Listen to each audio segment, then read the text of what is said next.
Welcome in to another new podcast from CoatingsPro Magazine.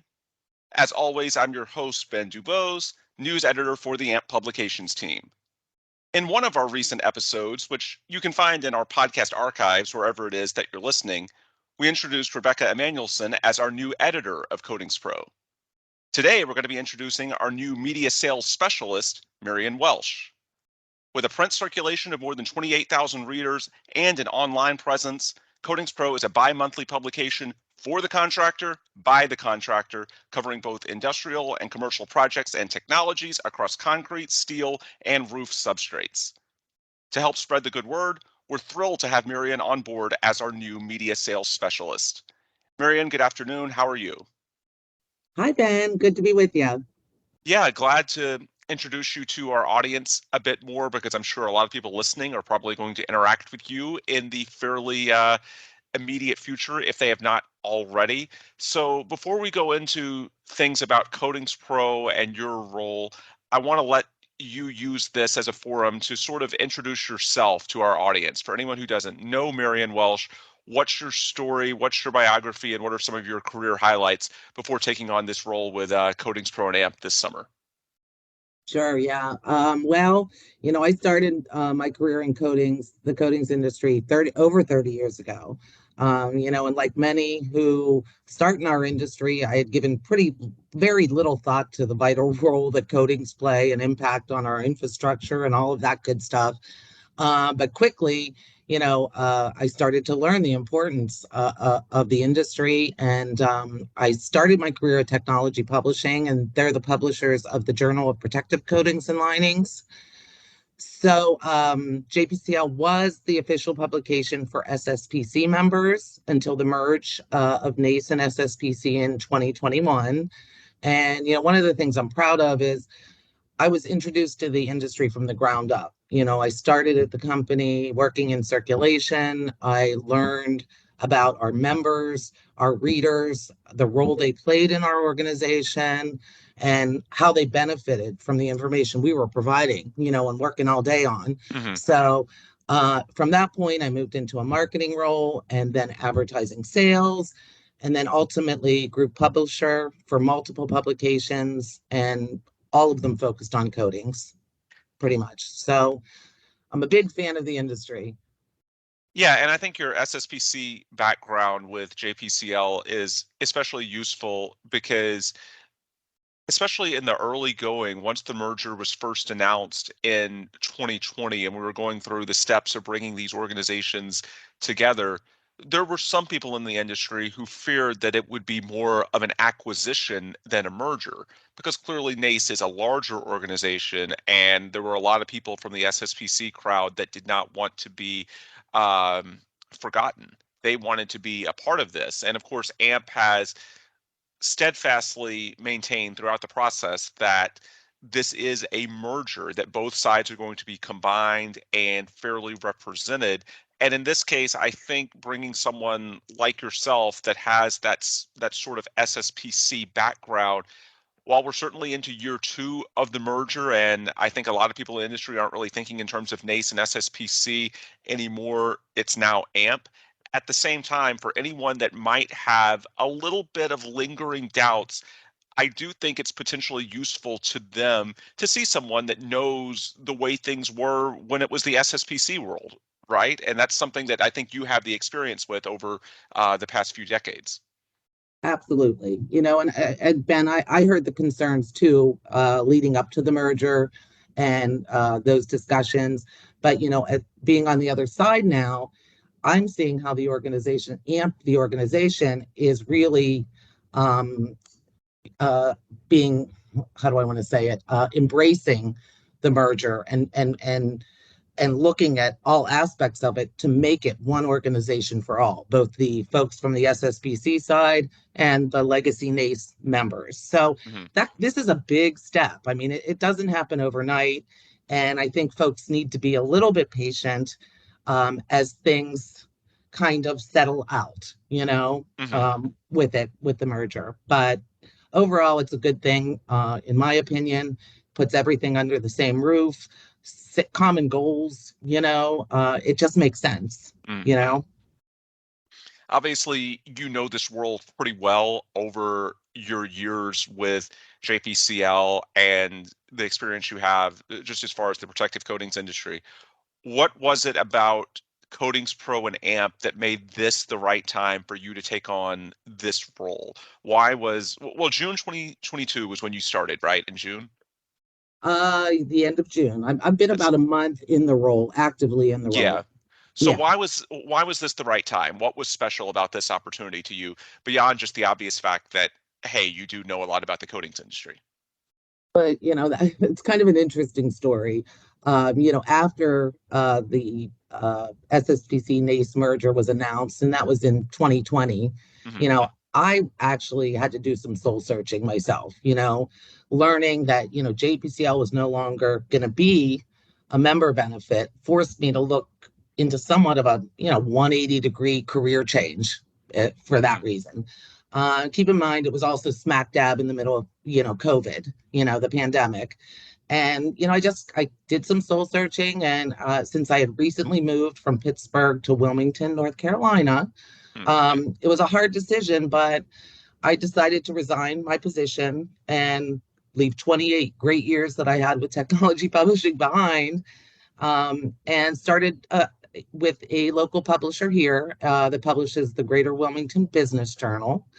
And that was different after 28 years of talking coatings, and now I'm, Yeah, I'm for thrown sure. into like a bunch of local business, the local economy here. It was pretty intense.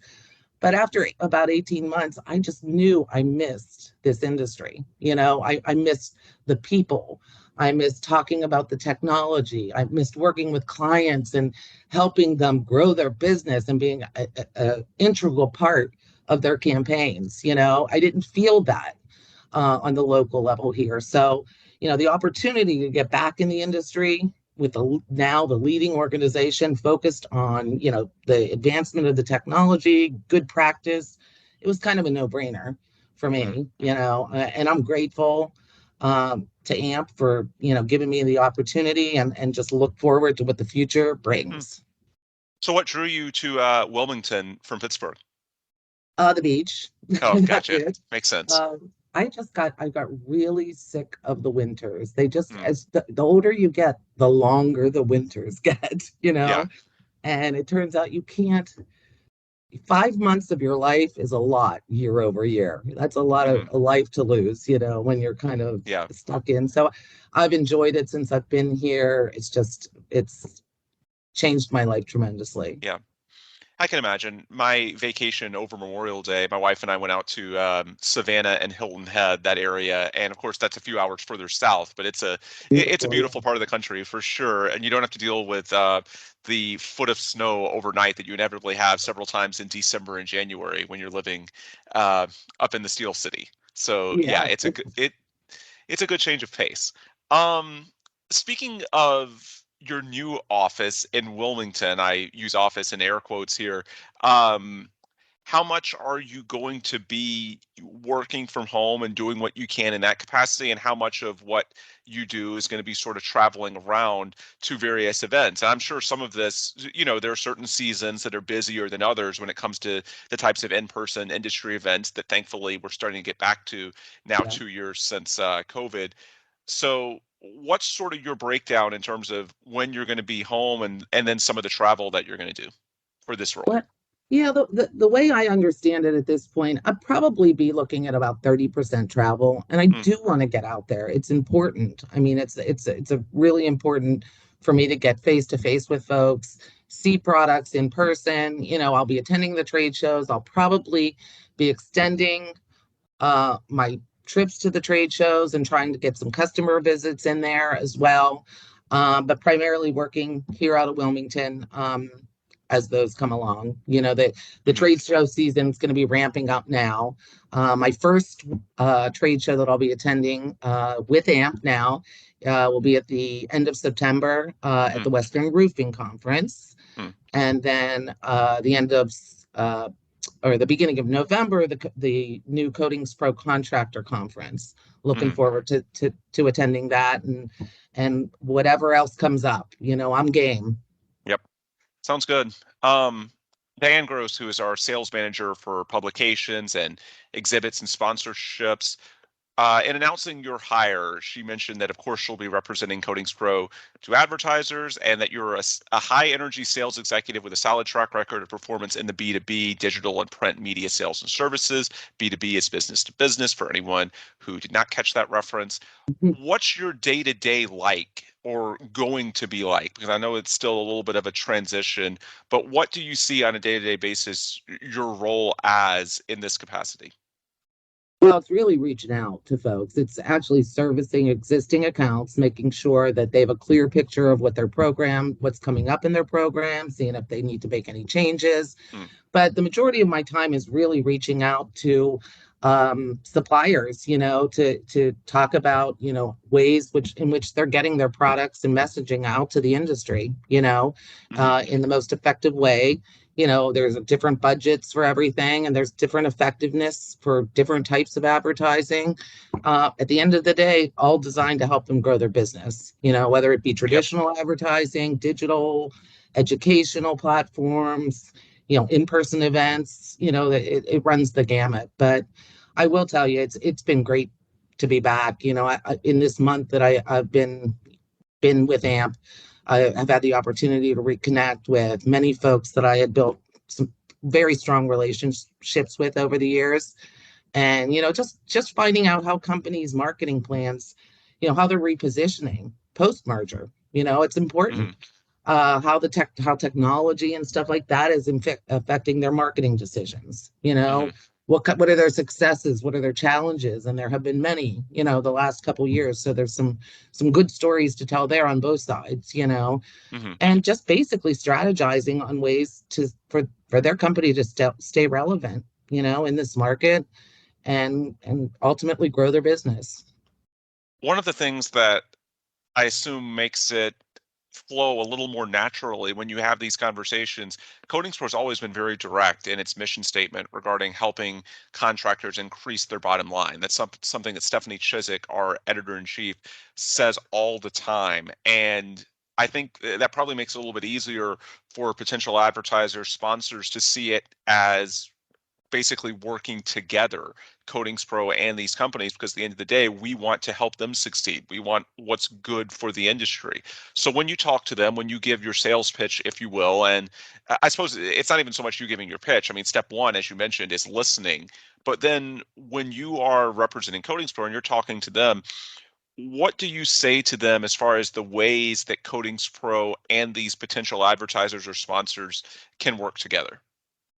One thing I've noticed in talking to companies that, because I'm back new at this, Yep. it is post merger, you know, uh, uh, a lot of companies really haven't put a lot of thought into the impact of the merger and the advantages they now have to reach the entire marketing mix under one roof, whether it's contractors, engineers, architects, specifiers, facility owners, and AMP's media platforms right now are really strong. And that's a great way to reach 100% of the professionals that are most invested in our market, you know, and, I encourage folks to share, with you guys an editorial, their, new product announcements, their company news. It's a small Hmm. industry, and when everybody's on the same page, it tends to advance the industry along much quicker if everybody's on the same page. And Coatings Pro, which I've always thought brings a real world application to the work that gets done. It's Hmm. chock full of, really relevant information on projects and how they're going on that you can't get in any other publication. Hmm. It's extremely valuable. And folks in our industry like to read about their industry, what they do every Absolutely. day, right? I mean, this book is a testament to all the craftsmen out there that are out there doing the work, and the industry at large, whether even coating suppliers. I mean, there are the industry at large is tuned in to Coatings Pro without Hmm. question. So I think that's it's a valuable place to place your message, you know. What type of feedback do you get from these potential clients or sponsors? I'm sure it's going to vary from one to the next, but is there or are there any trends in terms of the things they're looking for? Because you've got so many different options. Obviously, print advertising, digital, you've got webcast, you've got sponsored content. Are there any trends in terms of the feedback or the things that they're looking for? Well, I think you hear a lot these days, oh, we're only investing in digital. Hmm. We're investing in digital only. And for me, I can listen to that. Or sometimes you'll hear, nah, we don't really need to advertise. We're really involved. We're really active on social media. Well, it's kind of like when you hear that kind of stuff, you think, gosh, that's a one trick pony. You know what I mean? Yep. And a marketing mix needs to be diverse. You know what I mean? It's not a one size fits all kind of thing. I mean, it all starts with the client, right? Hmm. And what they're looking to achieve. And then you work backwards from there, right? More importantly, once they've identified that the audience is right and the platforms and the organizations that their target market is engaging with, you need to consider that every individual consumes that content in their own preferred way. So by investing in one method over another, one platform over another, you're going to be missing a big piece of the market. You know what I mean? So diversity Hmm. is really key for success. I mean, look at it. For instance, some folks have been getting Coatings Pro delivered to their door for 20 plus years. Yep. They're in the habit of reading it when it comes, not only for the great articles, but to stay on top of what's new in their industry. Some folks can read the digital edition and be fine with it. You know, Segment of our audience, they rely on and take advantage of some of our educational options, like webcasts, podcasts, white papers. Not everyone does, a segment of the audience Hmm. does. So, some use a combination of all of those. So having a presence, and it's based on budget. I mean, if your budget doesn't allow you to be in the full spectrum of products, you make some decisions on what's going to be most effective based on your goals and your budget. Hmm. And sometimes that could be all digital, it sometimes, but the most effective campaigns really do spread out over multiple platforms and invest in the audience as a whole, the way I see it. Yeah, that makes sense. And I think in the case of people or companies, I should say, that are so focused strictly on their own social media, sure, that might help you engage with current customers, but it's also about, or it should be about trying to grow as well and bring in new business. And of course, that's where partnerships and sponsorships outside of your own platforms can really be helpful in terms of expanding not just into engagement with your current group, but potentially building different customers for the future as well. And in this industry, there's so much common ground that I think places like Coatings Pro and AMP that can bring people together under one umbrella. There's so much potential when we talk about the various capacities. What makes sense for one company might not make sense for the other in terms of print versus digital versus webcast, whatever the offerings are, sponsored content, but there's probably going to be a solid fit for someone along that value chain. Marian, as we wind down, I guess the last question I have for you, how different is your job now in 2022 compared to when you first started doing this in the 90s for a technology publishing company? Because when you were laying out the various options that they have, the first thing that I was struck by is how few of them even existed when you first started doing this. So now it's almost like, analysis by or paralysis by analysis, I should say. I botched Sure. that. But there's just so many options. The old days when you first started, it was very streamlined. Whereas now you sort of have to go through the options with these companies and see what's the right fit for them because you can get everything so niche, so customized. I guess in some ways it's a good thing because it presents more options. I'm sure it's also more challenging for you. Just talk, if you could, about sort of the evolution of the way this job was when you started with Technology Publishing Company, and then what you're doing now when you offer all of these different platforms that Coatings Pro and AMP Publications has to offer right now. Okay, yeah, you're right. I mean, when I first started, it was, the annual conference and advertising in the magazine. Those are about all of your options that you had. Mhm. I think we built the website in the year 2000 at my previous position, and that was a big, big, big thing. And then technology has a way of taking off, right? Mhm. So, what I like to do too it's an individual thing with customers because when you talk about digital advertising can accomplish a lot of things. It can create, brand awareness, top of mind for a company, uh, company recognition, or to masses of people, right? At a certain price. Doing a webcast, if a company wants to walk away and they want to walk away with 250 actual leads, names, they want something concrete to walk away from. That comes into play. What's going to serve their best interest is what, and technology and all of the different offerings is a blessing actually, because it Mhm. offers folks, the opportunity to evaluate, how they want to be perceived in the industry, what outcome that they're looking for. Marketing and advertising, it's not a magic bullet. You know what I mean? And anyone that thinks it is, like if you place an ad, you're going to get a million calls. Advertising doesn't work that way. You know what I mean? So you really have to follow a plan, measure expectations of the client, and keep an eye on that. You know what I mean? And make changes if need be. But it's constantly looking at it, and with all of the data that you're able to get with digital advertising, it's easier to do that. Mhm. In my opinion, yeah. Folks, that is Marian Welsh, Media Sales Specialist for AMP with an emphasis on Coatings Pro. Marian, I know your job is to reach out to a lot of our listeners and certainly a lot of our regular readers. But if anyone listening wants to reach out to you, what's the best way they can get in touch? Sure. Best way, probably email me. I'm checking it all the time. It's Marian, Marian .Welsh, WELSH, at amp.org. And I'd love to chat with them. Perfect. That's a great place to leave off for today for me and the rest of us at Coatings Pro. Just check out coatingspromag.com for all of our content.